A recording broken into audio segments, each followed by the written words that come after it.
नमस्कार, मैं हूं अवनीश कुमार मिश्रा।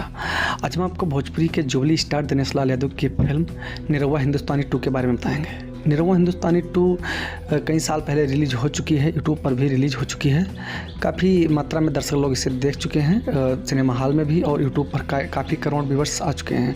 आपको बता दें कि इस फिल्म में निरहुआ के साथ आम्रपाली दुबे और संचिता बनर्जी मेन एक्टिंग में थी, और इसके गाने बहुत बेहतरीन थे। ये फुल ड्रामा पारिवारिक फिल्म थी जिसने रिकॉर्ड तोड़ कमाई की यूट्यूब पर भी और टेलीविज़न और सिनेमा हॉल्स में भी।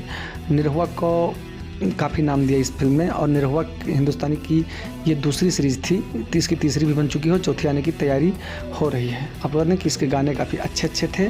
प्रोड्यूसर थे राहुल खान जी, डायरेक्टर थे मंजू ठाकुर जी, और निरहुआ, संचिता बनर्जी और आम्रपाली दुबे की एक्टिंग ने, और इसके अलावा संजय पांडे जी की एक्टिंग ने सबका मन मोह लिया था इस फिल्म में। इस फिल्म की खास बात यह थी कि ये फुल पारिवारिक ड्रामा फिल्म थी और लोगों को एक संदेश देना चाहती थी। आपने अभी तक नहीं देखा है तो इस फिल्म को देख लीजिए। काफ़ी पारिवारिक ड्रामा फुल मूवी फिल्म है। धन्यवाद।